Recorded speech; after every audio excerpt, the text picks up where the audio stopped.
are back with another video. Before we get into the video, like, comment, and subscribe to the channel. Make sure you tell a friend to subscribe.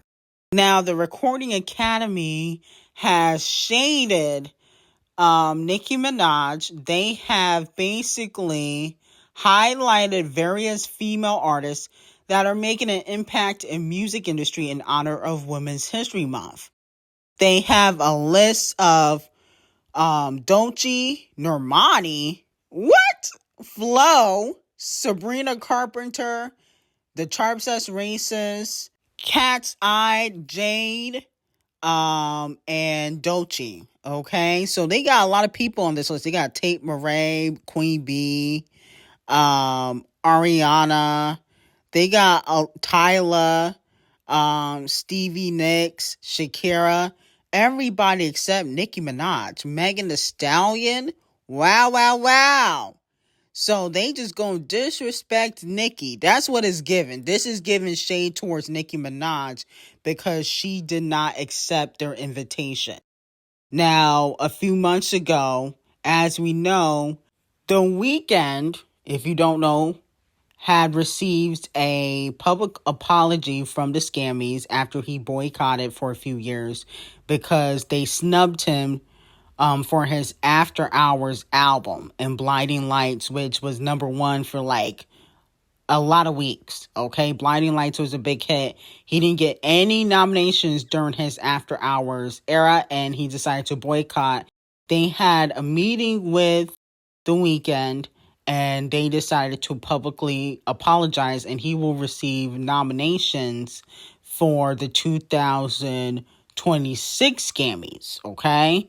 They also had sent out an invitation to Nicki, okay? You know, Nicki has had, her issues with the Grammys. Now, she could possibly get an honorary type of Grammy, but she has to make amends with the Scammy executives and Camel Face. Camel Face has pulled over at the Scammies. And, she has not accepted their invitation. So now it looks like they're shading her.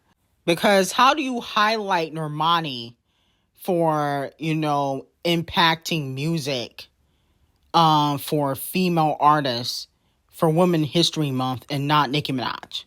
Like, come on now.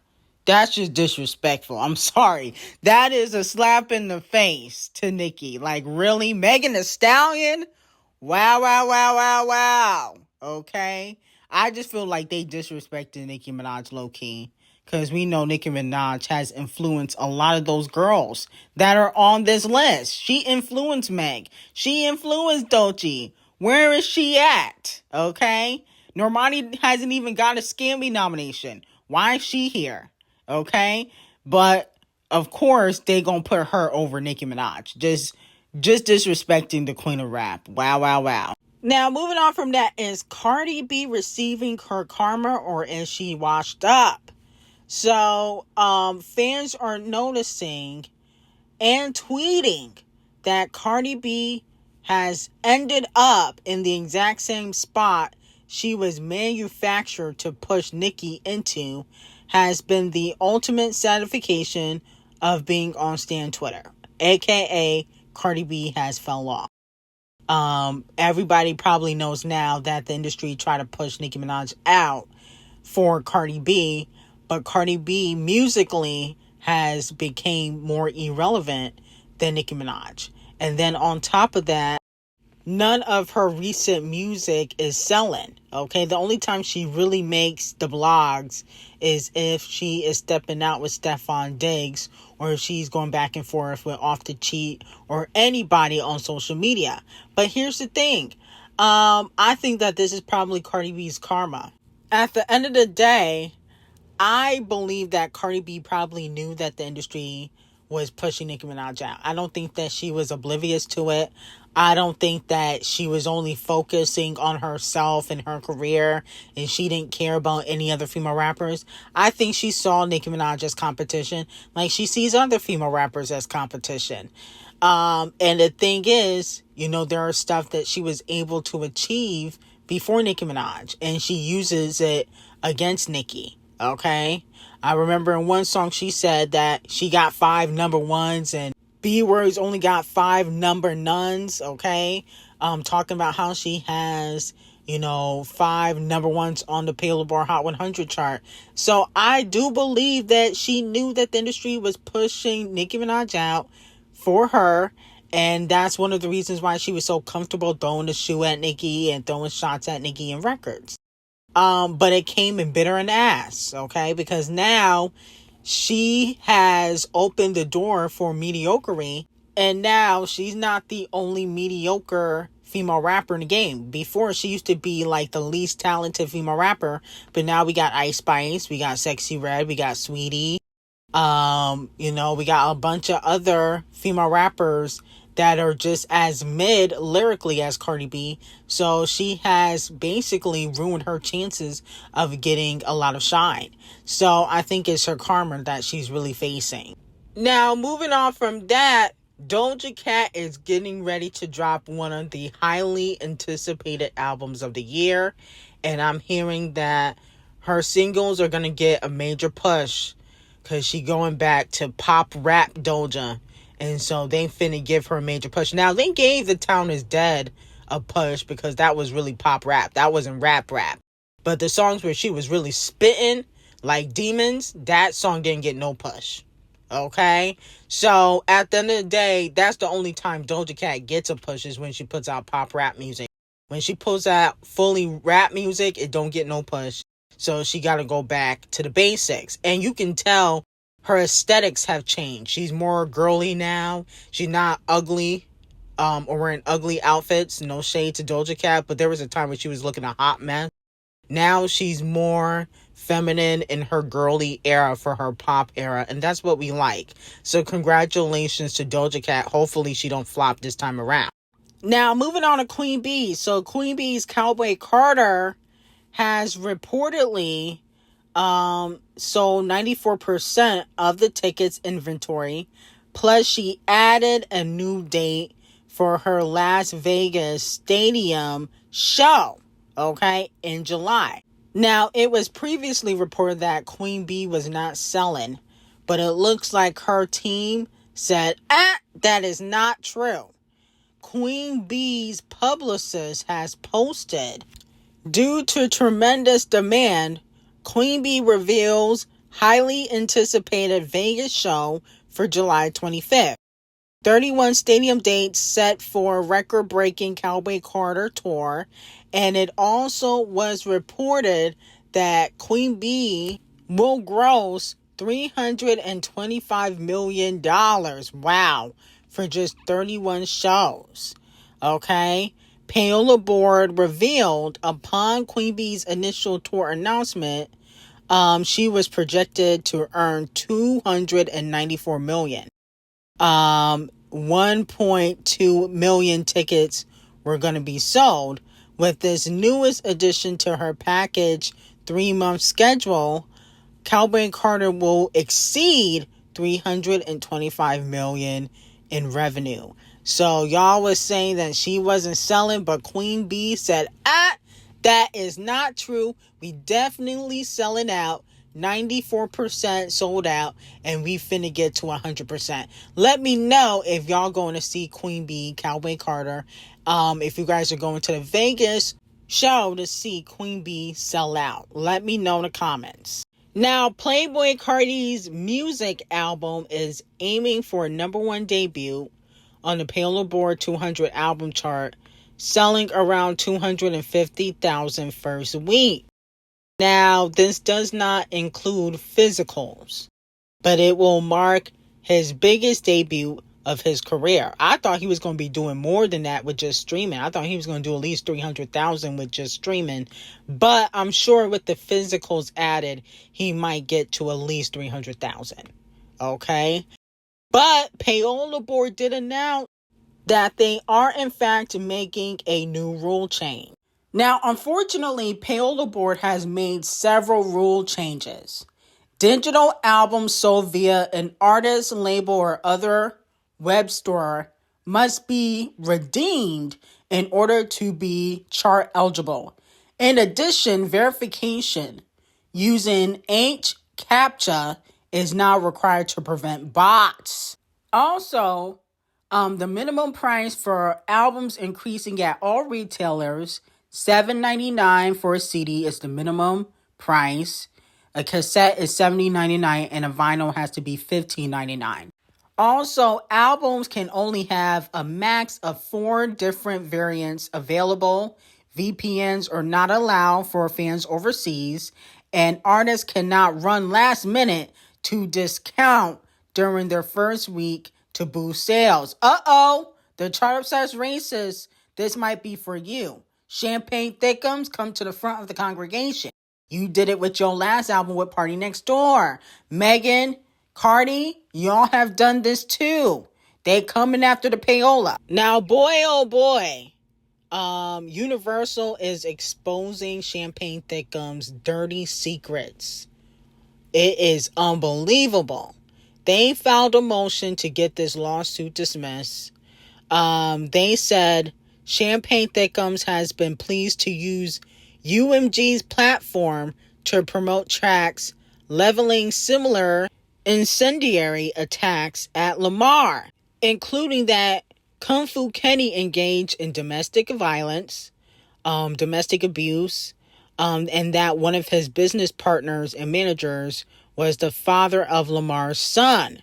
But now, after losing the rap battle, Champagne Thickums claims that Not Like Us is defamatory. It is not. While the complaint focuses almost entirely on Not Like Us, it disregards the other Champagne Thickums and Lamar diss tracks that surrounded Not Like Us, as well as conventions of the diss track genre, and thus critically ignores the context of the dispute. They also mentioned that Champagne Thickums talking to minors was always in the media. That he's always been accused of that. They talked about how Millie Bobby Brown revealed that Champagne Thickums texted her when she was a minor, okay? And then they also talked about his tailor-made freestyle where he basically used an AI Tupac, almost got sued, and how he said that Kung Fu Kenny should say in his diss track how Champagne Thickums talks to minors. He said that in Tailor Made, okay? Pretending to be Tupac. Not only that, when Young Thug was in jail, he signed a petition to not have rap lyrics be used against artists or anybody for criminal charges in court. Okay, he signed a petition for that when Young Thug went to jail. They were using lyrics against Young Thug when he got all them damn RICO charges. And he signed a petition to have that not happen. But now he's changing his tune. And here's my thing. I'm not even giving Champagne Thickums Donkey of the Day because I gave him Donkey of the Day plenty of times before. You know, I said that, you know, he really didn't have a case because you can't defame somebody and tell them to drop.